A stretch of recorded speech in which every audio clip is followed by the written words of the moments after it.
Michael. My name's Neil, your audience. Just want to get packages here for everybody. There's more than enough. I'll pass it on. So I represent a company called the Neighborhood Development Company, or a DC-based developer, founded by Adrian Washington. We're now 19th year, actually, business here in DC. We run the full gamut of what you would see around the city. We do both luxury condominiums, but we also do affordable housing, and we're actually here to talk about one of our affordable housing projects. So just a point of clarification. Actually, make sure you all have one. I'm going to need a big one for myself, so I can refer to it. Okay?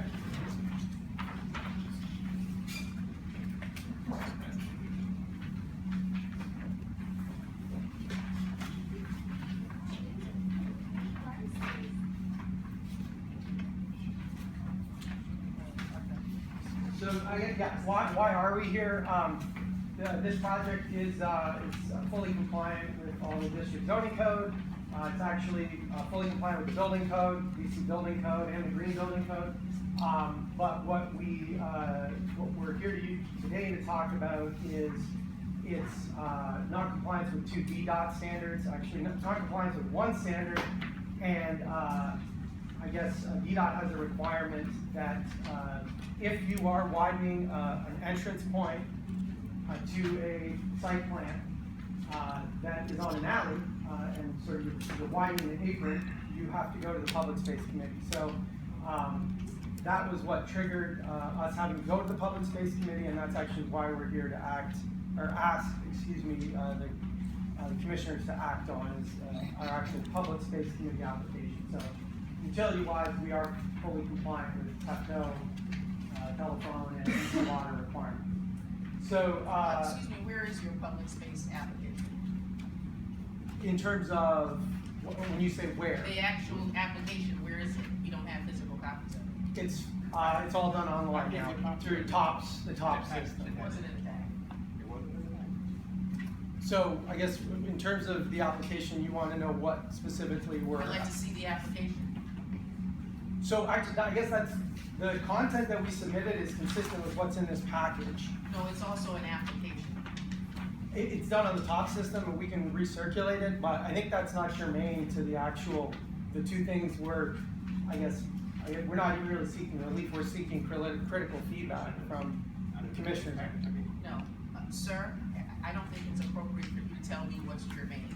If you're asking me to vote on something, I'd like to see it. We're not voting. It's a presentation. We're asking for critical feedback. The commission is entitled Please consider that as part of the feedback. to weigh in on the application. So I'll walk through it, and then we can talk about it. So I want to just start high level and really talk about why we're here and what is triggering our discussion about the public space application.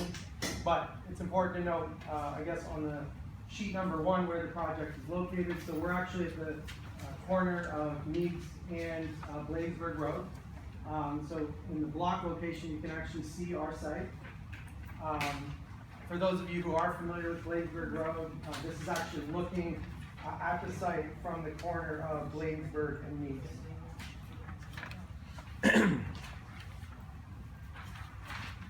So the site plan here, which is sheet number 3, I want to highlight a couple things, I guess, that are the issues at hand. So you'll see that the row of trees here along the bottom, these were requested by DDOT, which we think is a great idea. But in order to put those tree boxes, we also want to put some landscaping in front of our building to soften the edge. And so at certain points where you have the landscaping in the tree box, we have a 5-foot passable width instead of a 6-foot passable width. The standard is 6 feet. We could comply with it, and then we wouldn't have as much landscaping. So we think it's the right thing to put a little bit more landscaping on our property that we'll be responsible for. A 2-foot area, the difference between 1 foot and 2 feet is the difference between living and dead plants. So we think it's better to have living plants in front. So we could remove it and it wouldn't even be an issue. And we wouldn't be having this discussion, but we think it's the right thing to do. So the second issue really has to do with our loading plan, which is on sheet 4. So DDOT's preference is that when you are loading a building, is that you do what we're doing, which is not directly off a street, but actually off an alley. So this is a small alley, which requires us to actually expand the width of our apron. So we're not actually donating private property to widen the alley in terms of its survey width. We're just simply widening the space so that our truck can make its entry, pull back, and I guess there'll be, there's enclosed trash storage that's inside the building. So that will be one reason the truck will use this, but also people who are moving in, there's a secondary point. So I guess I'll walk through, we wanted to make sure we gave you more information about the project.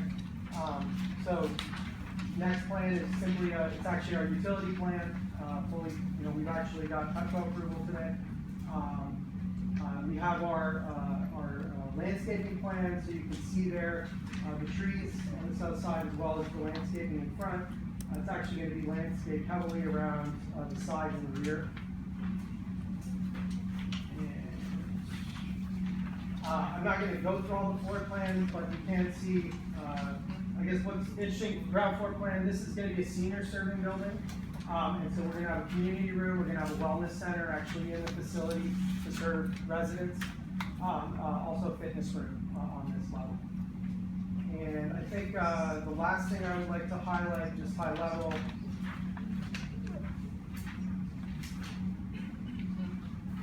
is actually on the last page. You can see in the full plans, you can't really see the units.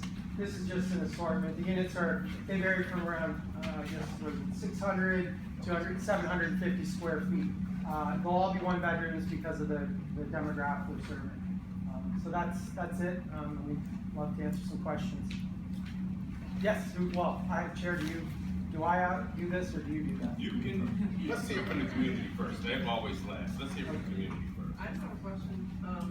So the roof, it looks like it's gonna be green, a green roof? Yeah, the entire, actually, I would say, we're looking at least 80% of the roof is gonna be a green roof. It's called an extensive green roof, so its main purpose is really to store water, and then it's got plants that can survive in the Himalayas and stuff. So it's not like we'll have big trees. There'll be low-lying, hardy species that can weather extreme conditions like the Himalayas. Is there access to the residents? No. Okay. Just a garden. Commissioner Oh, Lewis. Okay, before I get extremely excited, I noticed that it's mixed income affordability. Is that the entire building or just a subset? So- At what level? Okay, so the building is at 50% AMI and lower, okay, the entire building. 80% of that will be from 30 to 50, and then 20% will be from, I guess you call it 0 to 30. To simplify it, like down here, there's a lot of factors that go in. Household size, in theory, 2 people could live in a 1 bedroom. But what I put on the first page is we're basically looking for around $650 to about $1,100 a month is the range of rents that you'd be Job looking well at. done. Oh, thank you. I'd like to piggyback off of that, and I'm just gonna say that first of all, I'm glad you're doing this.